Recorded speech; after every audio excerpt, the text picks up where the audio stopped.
क्यों सुषुम्ना नाड़ी में पानी भरना इतना ज़रूरी होता है? क्या संबंध है सुषुम्ना नाड़ी का थर्ड आई के साथ?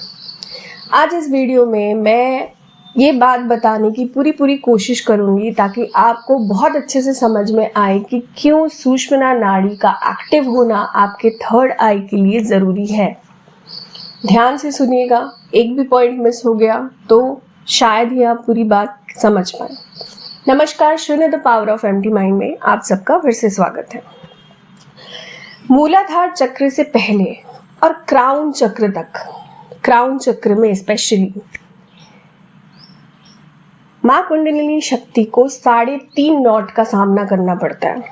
हर एक चक्र के ऊपर सिर्फ एक गांठ होती है, पर मूलाधार चक्र से पहले और क्राउन चक्र में ये नॉट 3.5 गांठ की होती है।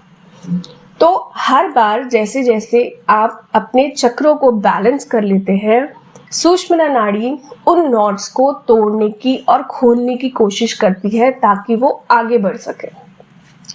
अब बात रही कि थर्ड आई पे आप कैसे सुषुम्ना नाड़ी को भरते हैं, जिसकी वजह से आपको थर्ड आई पे क्लियरली अपना ओपन चांद दिखता है, पूरा गोल। जब हर एक चक्र आपके बैलेंस होने लगते हैं ना, जब आपके नॉट्स टूट जाते हैं, आपने देखा होगा किसी भी पाइप में अगर आप फोर्सफुली पानी डाल रहे हो और अगर बाई चांस उस पाइप में कुछ जमा है, अटका है, तो फोर्स की वजह से ना वो अटकाव जो है एक टाइम के बाद बाहर निकल जाता है। तो यही कंडीशन हमारे सुषुम्ना नाड़ी की होती है।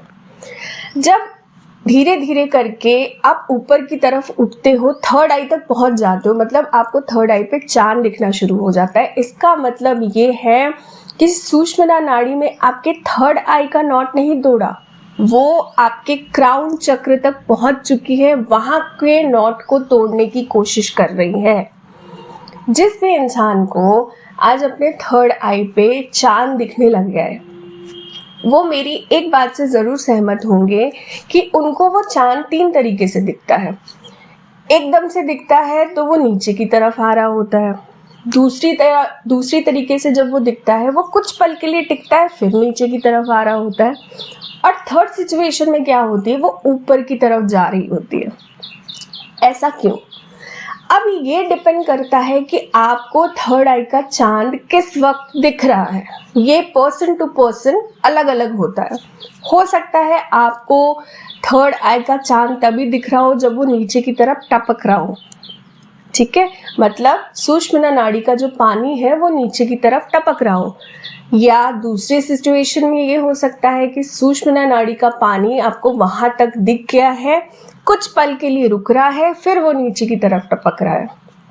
तीसरे स्टेज पे जब वो ऊपर की तरफ जाती है ना, इसका मतलब आपको वो चांद तब दिख रहा है जब वो क्राउन चक्र के नॉट को तोड़ने की कोशिश करने में लगी हुई है।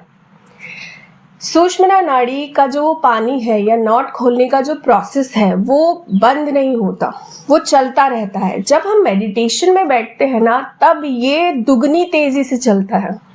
कई बार ऐसा होता है वो रिटर्न आती है फिर जाती है, फिर रिटर्न आती है फिर जाती है, क्योंकि उनको पूरी जगह साफ मिलती है, नीचे के सारे नॉट्स खुले हुए होते हैं। तो वो फोर्सफुली जाके ना आपके क्राउन चक्र के जो नॉट को है वो तोड़ने की कोशिश कर रही होती है। और जैसा कि मैंने कहा, क्राउन चक्र का नॉट 3.5 गांठों से बना हुआ होता है, तो इसको तोड़ने में मां कुंडलिनी शक्ति को बहुत ज़्यादा मेहनत करनी पड़ती है। इस चीज़ में मैं एक और बात ऐड करना चाहूँगी। बहुत सारे लोग गिफ्टेड होते हैं जिनको अपनी थर्ड आई पे चांद बहुत क्लियरली दिखता है, गोल गोल गोल गोल घूमता हुआ दिखता है। पर इस स्थिति में कंडीशन बहुत क्रिटिकल होती है। क्रिटिकल इसलिए होती है कि उनके नीचे के चक्र जो होते हैं या तो फिर हाइपर एक्टिव होते हैं या पार्शियली एक्टिव होते हैं। बैलेंस है या नहीं ये उनको नहीं पता, क्योंकि उन्होंने अपने चक्रों को खोलने के लिए मेहनत नहीं की। जैसे मेडिटेशन के थ्रू जब हम यहाँ तक पहुँचते हैं ना, तो माँ कुंडलिनी शक्ति और प्रकृति हर एक चक्र को बैलेंस करने में और उस नॉट को खोलने में हम लोगों को इतना कुछ सिखा देती है, इतने सारे स्ट्रगल्स में डालती है, या हम खुद फंसते हैं। जिसकी वजह से हमें अच्छा खासा एक्सपीरियंस हो जाता है सालों सालों का। बट ऐसे लोग जो गिफ्टेड होते हैं, इनको पता ही नहीं होता इनके नीचे के कौन से चक्र में प्रॉब्लम है। इसीलिए कोई भी ऐसा इंसान जिनको थर्ड आई पे वो रोशनी, वो चांद बहुत क्लियरली दिखता है, पर उनको डर लगता है, उनको कॉन्फिडेंस की कमी है, वो अपनी ज़ुबान पे कंट्रोल नहीं कर पाते, थोड़ा सा मेडिटेशन में ज़रूर बैठे, अपने आप को बैलेंस करने की कोशिश करें।